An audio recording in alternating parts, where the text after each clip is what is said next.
Hello viewers, you are welcome to Issues and the News on 9 News Nigeria. My name is Tinubu'S, your presenter, and anchoring today's program with me is Na Douglas. Thank you, Nigerians, for joining us on 9 News, Issues in the News. In today's edition, we will be looking at the legal perspective of the court's ruling on the presidential election that brought in President Bola Ahmed Tinubu. And in the studio with me today, we have a legal practitioner in the person of Barrister Abubakar Amiohale.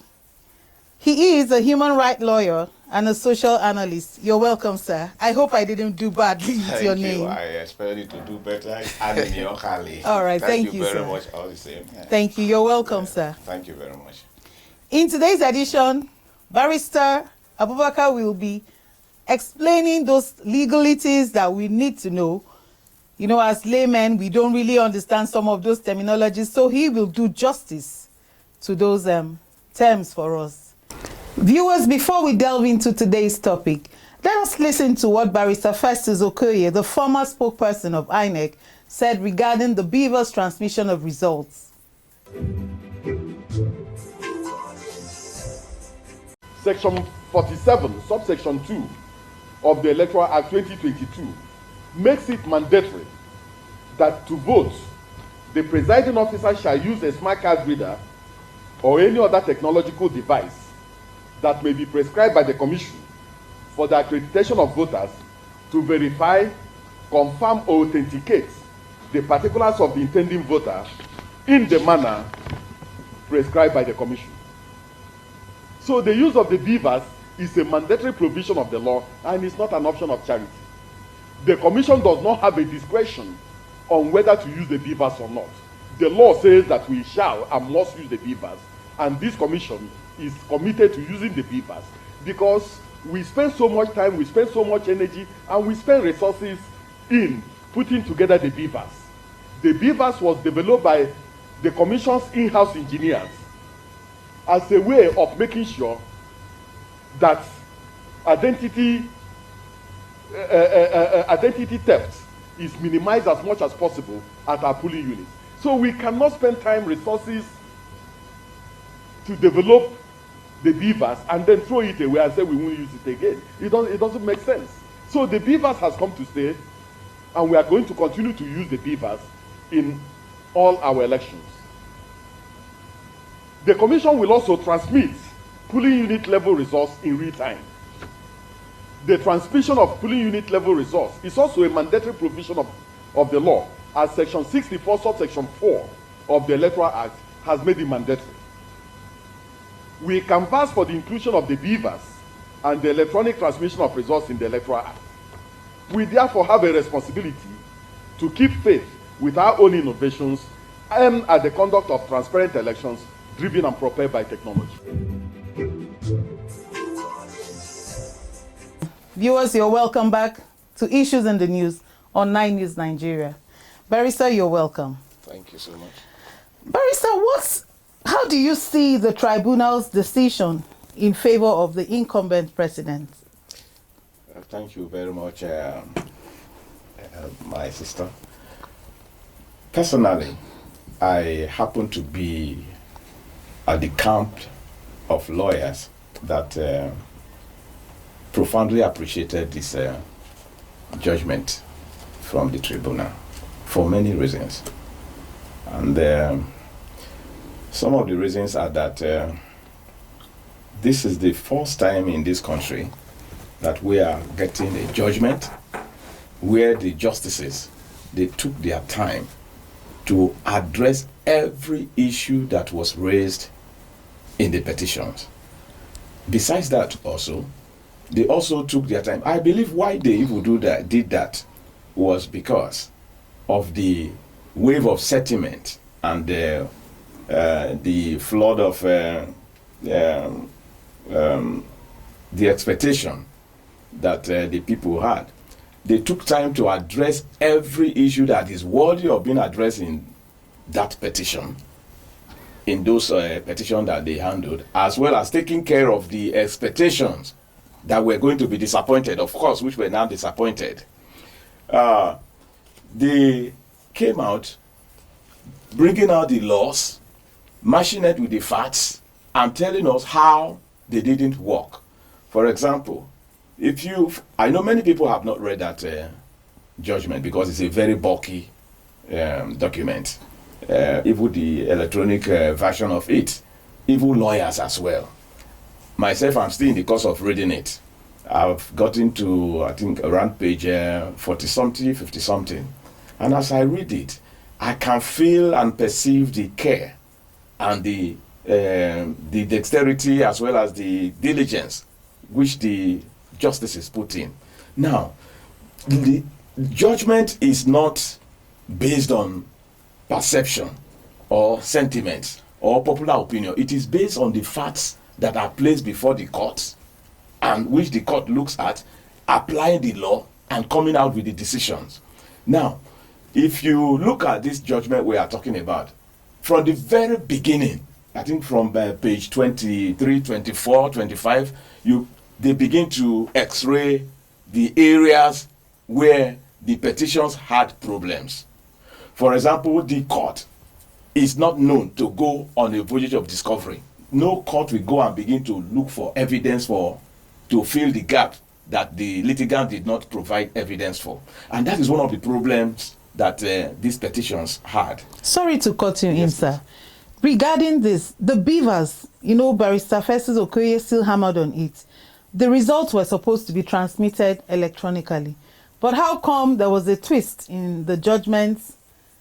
Yeah, Now, you want to say something? Yeah, and to add to that, the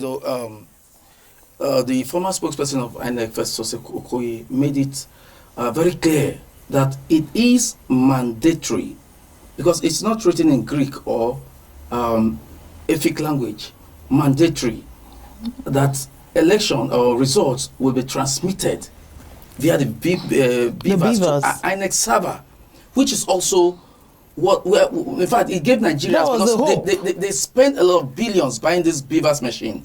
Now, coming to that, the judges threw that away, that it's discretionary for them to do that. So can you have Nigerians are worried that it's questionable, it's illogical.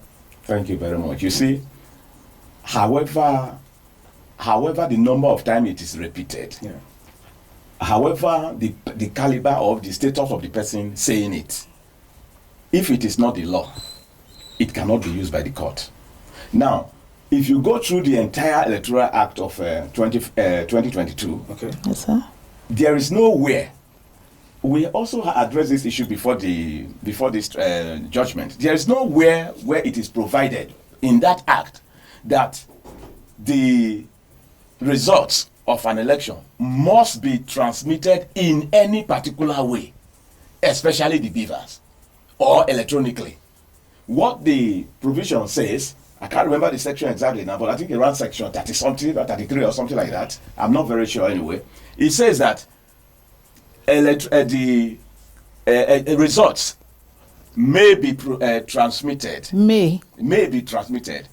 by electronic means, or as may be decided by the commission. That is not the exact language, but that is the rough estimate of what the provision says. Now, if that is the provision, even if Mahmoud will come out to promise you that the election result must be transmitted electronically, he is not backed by law. So Festus Okoye may have, in attempt to boost the expectation of Nigerians, say what he said, but there is no law that is binding. You remember that we are in a third world country. The law anticipated the fact that things can happen.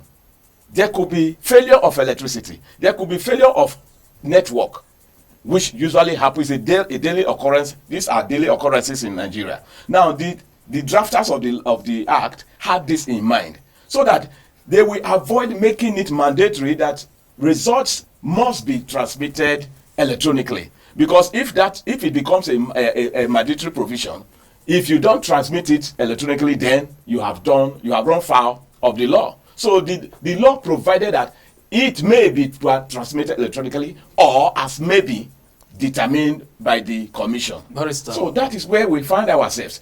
When the results were being transmitted, and maybe it happened in so many areas that transmitting these results through the beavers or electronically was challenging. Became a challenge. The proviso or the caveat that the provision provided that the result may also be transmitted as may be determined by the commission. Yes. They now resort to that and decided to. Otherwise, we won't have a result. And yes, let me hear from you before I add what I wanted to add. The last time I checked, the former INEC spokesperson is a learned gentleman, and he knows the law very well. And you know the sensitivity of INEC as an umpire, electoral umpire, and you know what it means to Nigerians and all that. And you see the way they were speaking with confidence and all that, and he made it categorically. And are you saying that INEC misled Nigerians? No, I have not said so, and I don't want to say so, and I will not say so. Okay. What I'm saying is that INEC had the opportunity, was given the right. Peradventure, there was failure of network or the possibility of transmitting those results becomes something that cannot be attained. The glitches they talked about. Exactly, the glitches they were talking about. They will always have an alternative. They will quickly resort. Remember that the election, presidential election especially, seems to be the most important election that can be conducted in a country. Now, if you allow that kind of a provision, I believe Festus Okoye, I'm not denying the fact that he knows the law, but no lawyer knows all the law. It will be impossible for any lawyer to know every provision of the Electoral Act offhand. Why? Because it's quite a volume. Okay. So he may be speaking to encourage us to have some confidence and repose some trust in the ability of INEC to deliver. And I want to believe that INEC did deliver. So INEC was not misleading Nigerians. They didn't do anything outside the law. What they have done in accordance with the way the elections were conducted, the way the results were released, the way they were transmitted, everything was accommodated by the provisions of the Electoral Act of 2022. Okay, so there was no issue, a problem of the mandatory state word. There was nothing like that at all. There was nothing like that in that provisions at all. Okay. So, Barrister, sorry to cut you in. You made mention of glitches. Isn't it a matter of concern that these glitches didn't really happen during the Guba elections? Why were the glitches so obvious in the presidential elections? This question, anyway, is like asking me why is it that when independence was celebrated in 2009, there was no bomb explosion. Then in 2010, there were bomb explosion. Glitches can happen anytime and it can come in any form. That's why I explained earlier that even the Electoral Act of 2022 envisaged issues like that. For example, I think in section 24 or 26, it said where a population of electorate have to be removed from a location, that he made provision of how such population can still be made to vote, cast their vote, so that that relocation will not deprive them or disenfranchise them or deprive them of the right to vote. So I won't say that the glitch happened because it was presidential election. INEC will be in a better position to explain that. And I think they have done some explanations. I will want to believe that there will be nobody in this country who will want to deliberately cause any glitch or any problem in an election which is as sensitive as presidential election of this country. To me, I liken presidential election to the giving birth, delivery of a baby by a woman.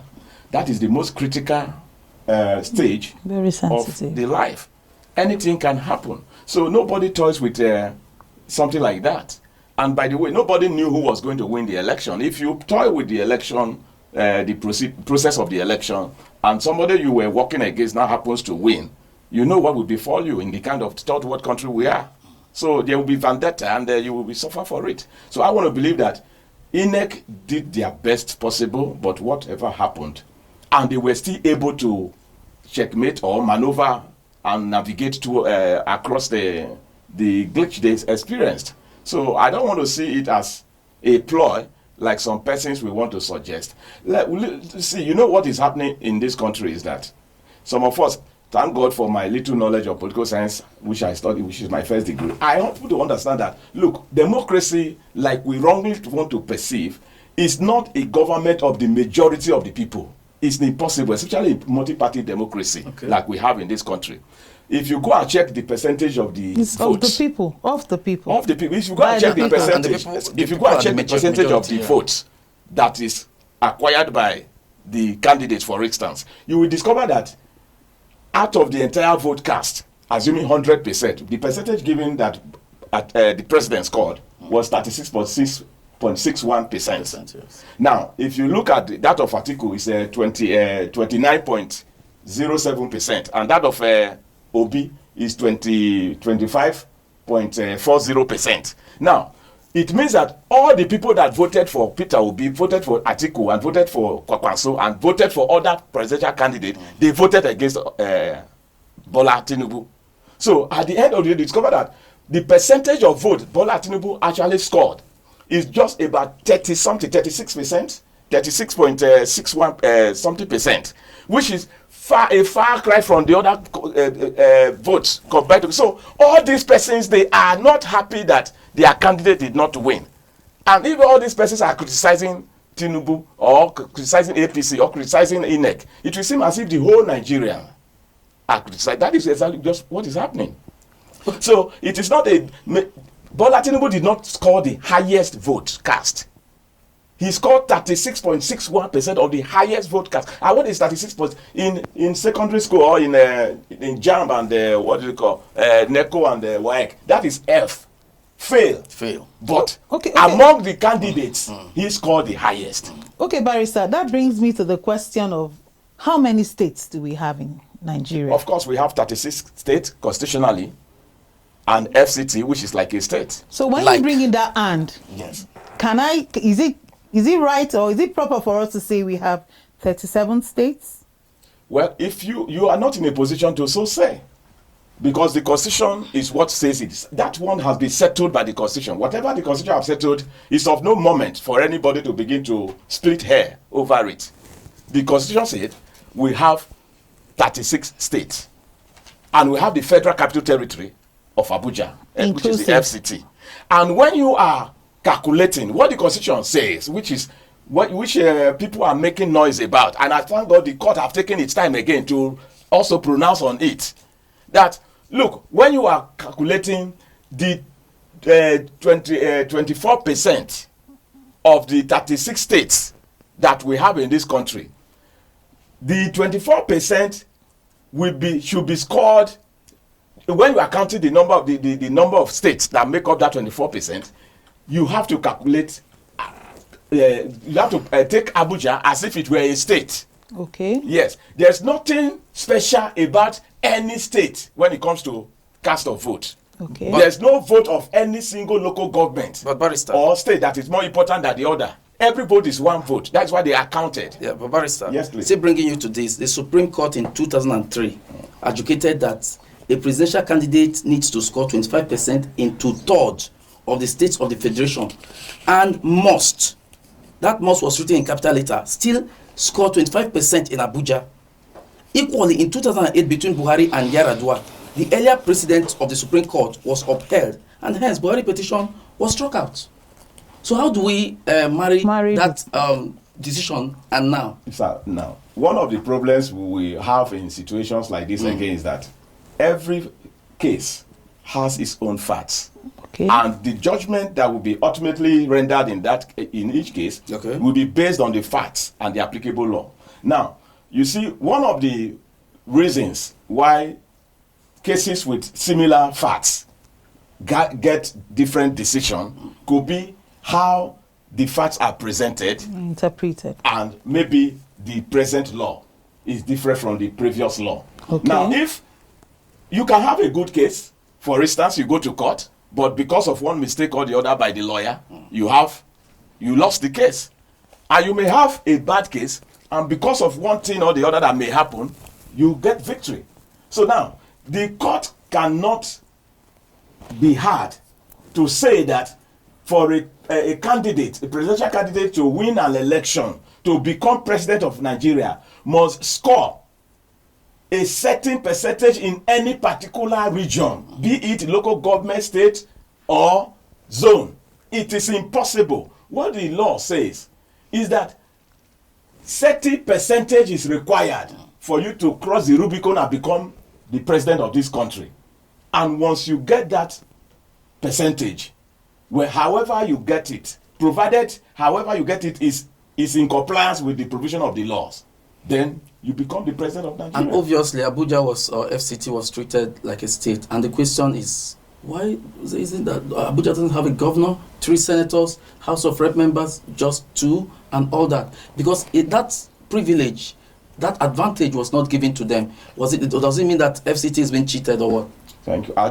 It's not correct to say that FCT is being cheated, except if you want us to mischievously interpret the word "like" again. Okay. Now, if somebody looks like Abubakar Animiokali, he is never Abubakar Animiokali. Am I correct, sir?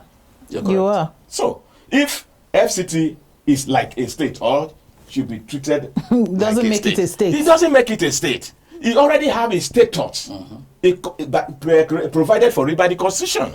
And that status does not include having 3 senatorial districts, does not include having a governor. He has a minister. A minister. And you agree with me that what you have in other states are not ministers that are taking the places of governors.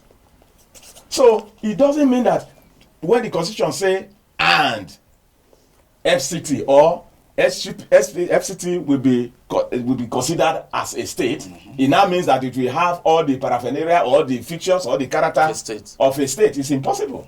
Okay, thank you very much, Doctor. Please, we need to go for a break right now. Viewers, please don't go away. Let us just take a short break and we'll be right back.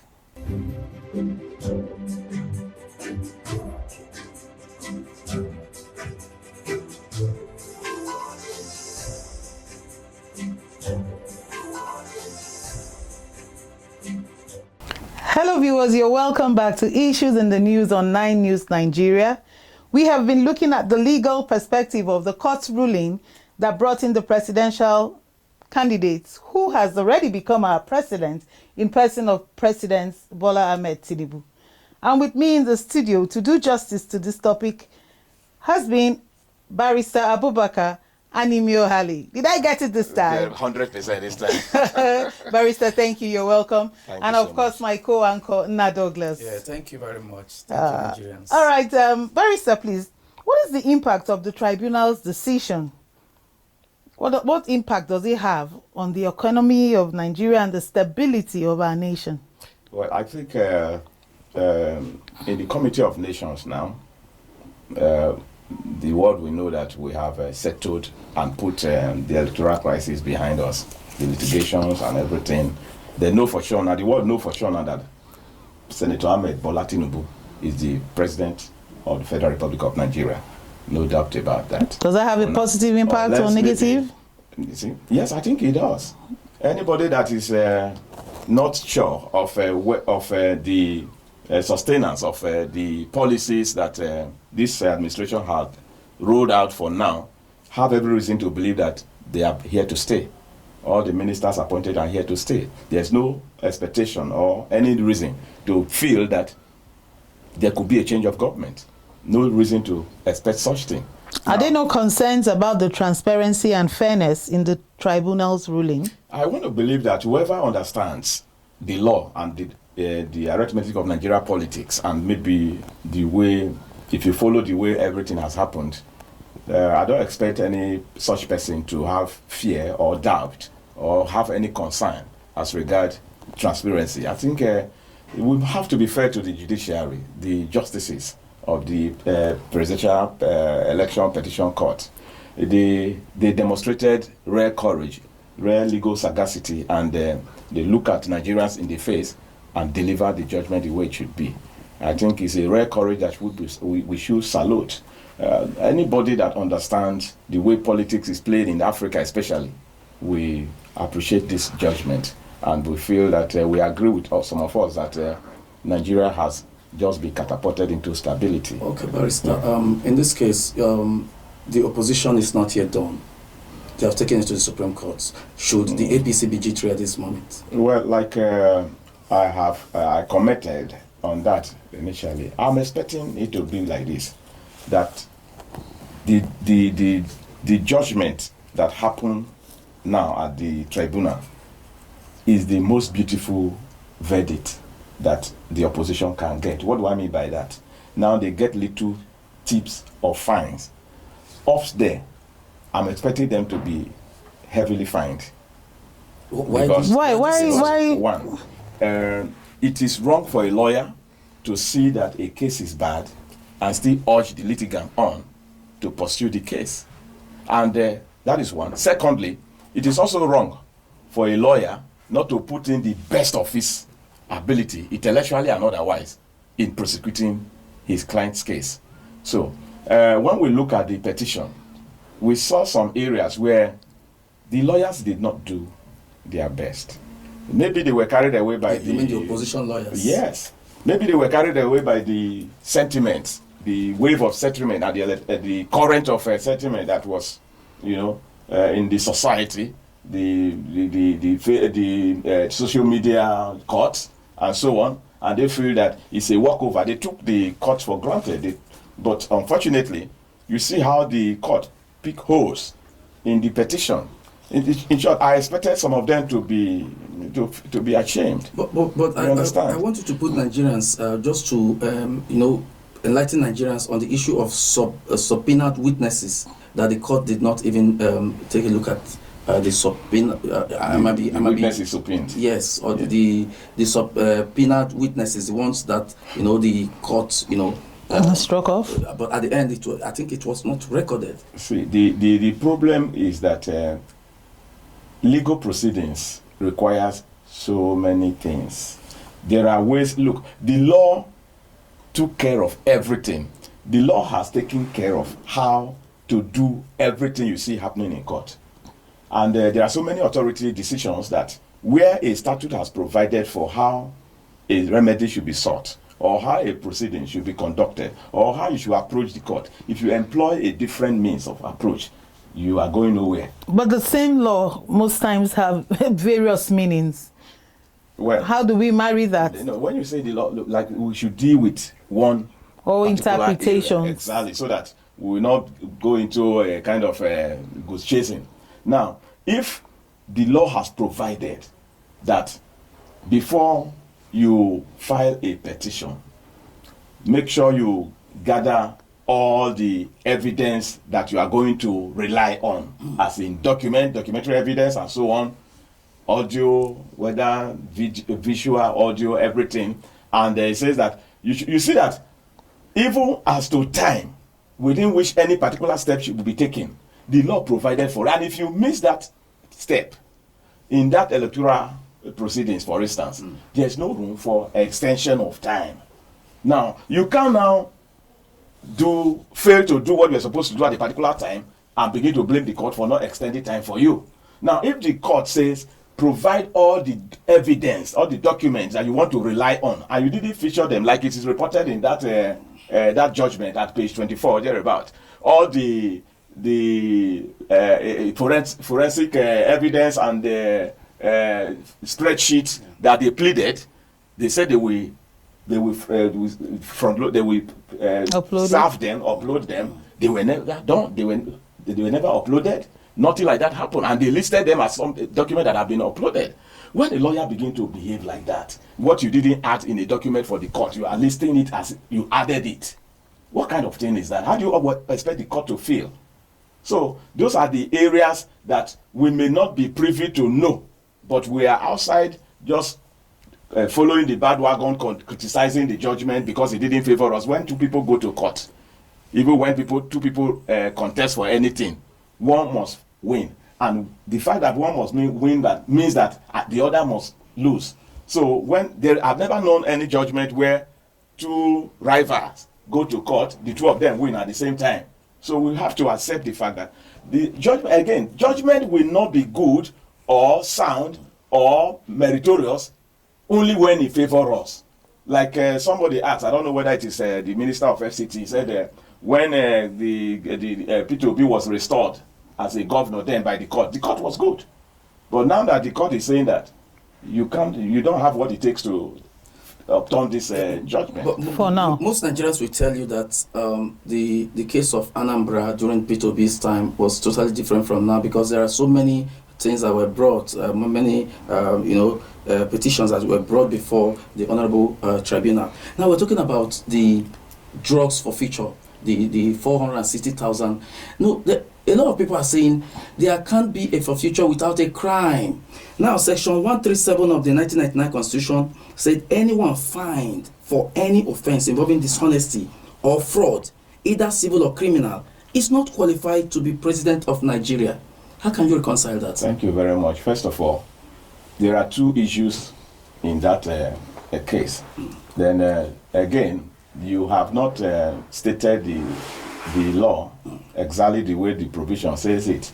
For example, one thing you have to note is that when a provision states a position of the law, Okay. if you remove one word, it changes. Now, the Electoral Act makes a provision that anybody who has been found guilty of a criminal offense not more than 10 years before the election. Mm-hmm. Now, first of all, the forfeiture you are talking about, I have seen the documents. My understanding of the law made me to understand that it wasn't a criminal offense. For a criminal offense, most criminal offenses have penalty. Penalty in terms of imprisonment or fine. Now, that wasn't a fine. It wasn't an imprisonment. It wasn't a money that was, it wasn't an option to imprisonment. It was a forfeiture. It was a civil, if you check the criminal, the citation of the case. If you look at the case citation of it, any lawyer, even if it's called today, by merely looking at the citation of a case, we know whether it is a criminal case. So in a layman's language, what does this forfeiture, what does it entail? What the forfeiture means is that there was money that doesn't belong to you. Okay, let's for instance say, there's money you are supposed to pay, which you didn't pay. Come and pay it. Or there is money that doesn't belong to you, which you have added to your own, maybe in any manner. Stolen? If it is stolen, you will be prosecuted. Okay. Yes. Say bring the money. So long it was not criminal. It was not prosecuted. It was not a verdict of imprisonment or fine was not pronounced on him. Could it be the same as plea bargain? No. Plea bargain, we have to be convicted. There was no conviction in that case. So forfeiture means returning what entered your hands mistakenly or something? It could be a mistake. It could be anyhow. But if it were a criminal offense, there will be conviction. There will be sentencing. Okay. Yes. But the section said either civil or criminal. So either the case is civil or criminal. No. It cannot say. The section did not say civil or criminal because there's no. What that section is trying to prevent is that somebody, a thief or a criminal, should not be somebody that will be ruling us. Now that section will not bother about civil. What the section only say, the Constitution only say about civil, is that once you become a governor or a deputy governor, a president or a vice president, if there was a civil case going against you as a person, that has to be suspended, pending when you finish your tenure. Then you continue again, simply because the law does not want you to be busy administering the affairs of a state or the nation. Then you are going to court every day to attend to other cases. So that is just it. That forfeiture was neither criminal, nor did it attract any sentence or conviction. So Bola Ahmed Tinubu is not an ex-convict. Secondly, the forfeiture we are talking about took place in 1993. From 1993 to 2023, no matter how bad you are in calculations, you know that it's more than 10 years. So if it is more than 10 years, it also means that the provision of the Electoral Act and this section of the Constitution, they are not applicable. But sir, you agree with me that ignorance is not an excuse when it comes to the law. Ignorance is not an excuse. Now, we're talking about certificate forgery that was brought before the court by the petitioners.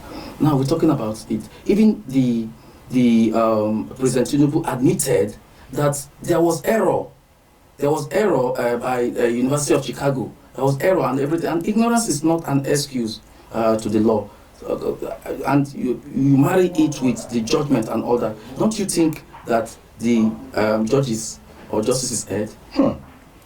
I would rather believe I erred than to believe that the judges. I said, my opening remark was that these justices, they did a fantastic job in this judgment. I'm not trying to, of course, I'm not a card-carrying member of any political party in this country. I believe, as I'm saying it now, if God stands here, that's what I will tell him. Look, God, the justices that sat on this petition, they did a fantastic job, diligent job, meticulous job. They attended to all the issues. Now, they have already stated it. We are even belaboring ourselves because these justices, they took time to do an elaborate judgment so that the judgment will speak to all the issues and answer every question, like you are asking me now. Okay, yeah. The judgment have answered this question. He said they couldn't establish it. They couldn't. It's not enough. It's very easy for anybody to make allegation. I believe before all of us got to this age, we must have been called thief at a particular time. We'll be alleged to have stolen. They say you are a thief, or somebody just called you a thief. But you cannot know. If the president said that there was an error, Doesn't mean does that amount to forgery? If I said there was an error in my result, have I said that I forged the result? Look, what we are saying now was what the legal team of the petitioner that brought that allegation had enough time, more than we will have in this studio, to prove. Yet they couldn't. How do you think that you cannot prove it? Especially when somebody like me will be here. You can't prove it. So if they can't prove it, it cannot fly. No matter, because suspicion, as have been heard by Supreme Court over and over again, they say suspicion, no matter how strong, does not amount to evidence. And it will not. Okay, Barrister, Nigerians went all out this time around to vote, especially the youths. Do you think with the results of the elections, we will have this kind of tenacity in the next elections? Do you think their hopes have been dampened? I think they will be, Nigerians will still be interested in the elections. Why? Remember again that Nigerians were not interested in this election simply because INEC wanted them to be interested.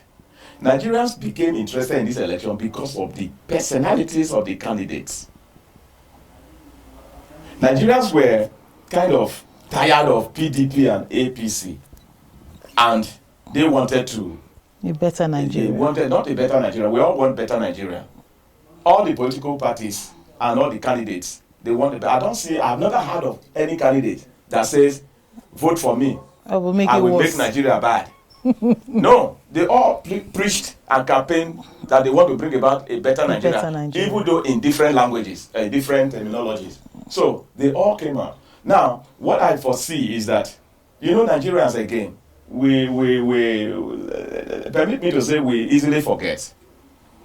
And by the way, it is because of the level of ignorance, number one, then political, I didn't say illiteracy, ignorance, lack of education, political education especially, the massive problem of that issue that makes what is happening to happen now. Otherwise, before the elections, persons like me know that Obi cannot win because of what was playing out. What would be your possible reasons for that conclusion? Fine. Okay. Now, Obi pulled out of PDP at 11th hour and joined LP, which was one of the minor parties. Now, having joined that LP, Atiku was still campaigning.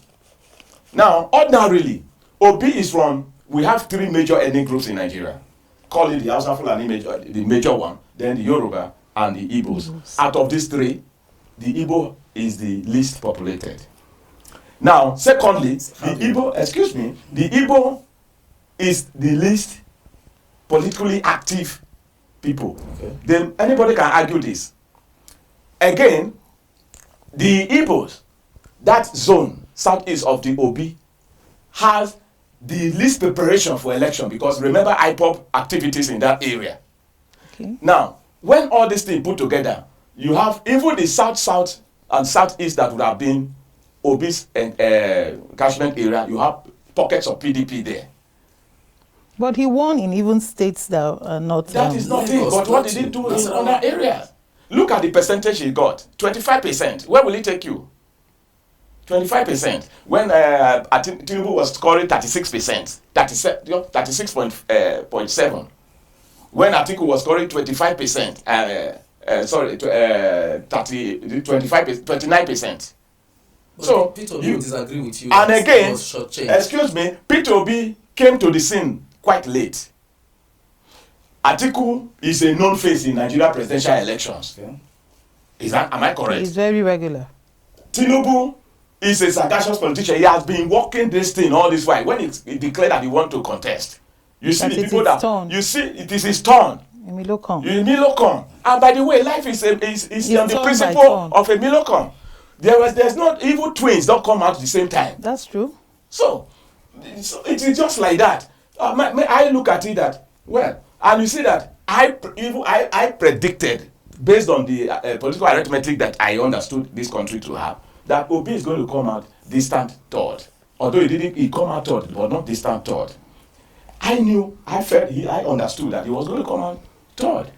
Now, for somebody who came out third to want to claim the first position is not very easy legally, and though they tried. So what has happened? Just like the case in Imo State.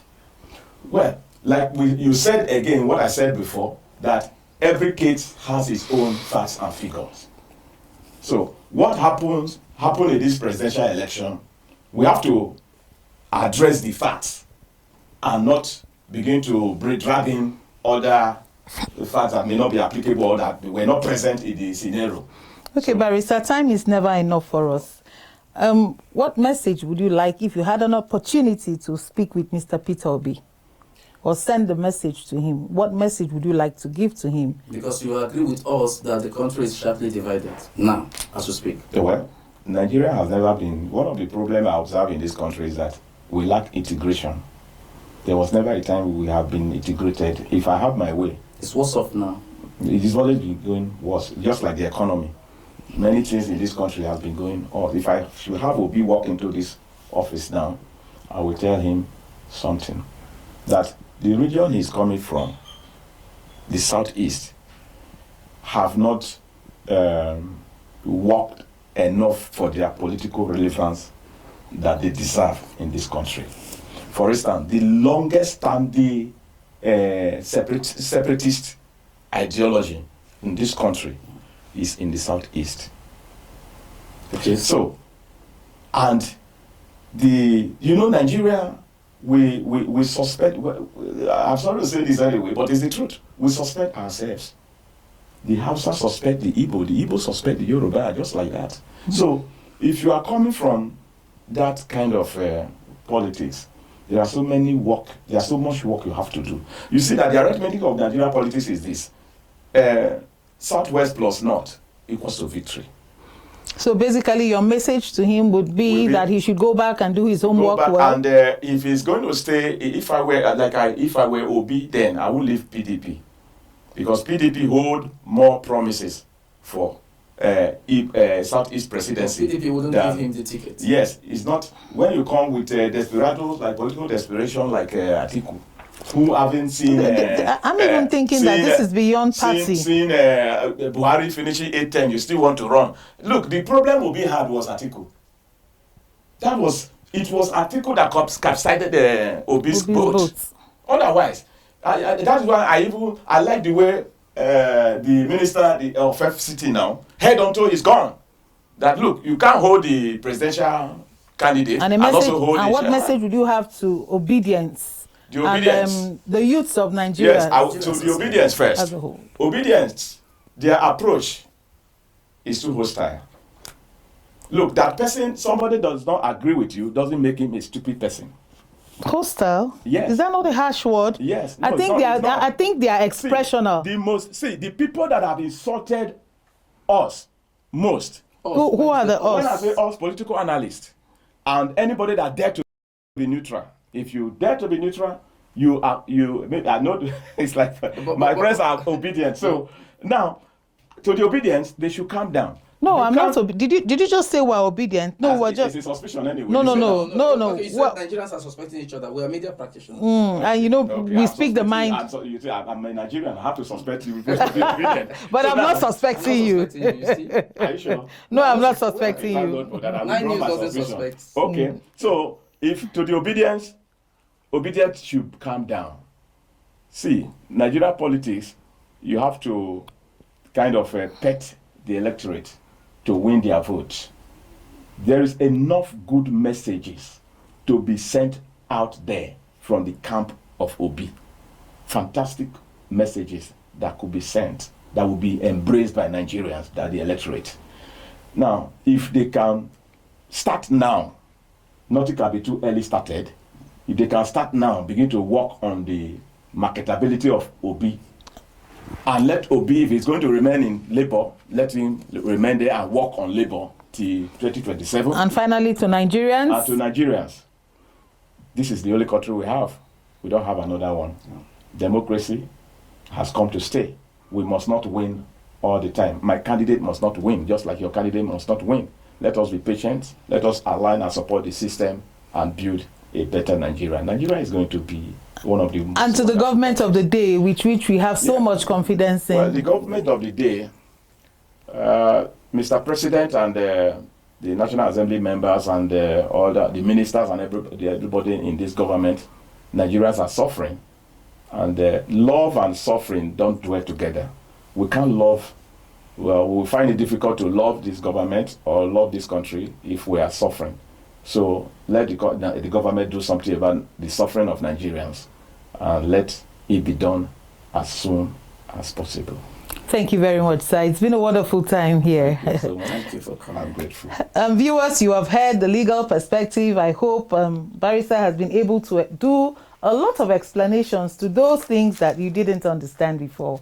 Time is never enough, but we're very happy to have you always with us. Our numbers are down there. Please hit the like button on our social media handles and always stay tuned. Thank you for being with us.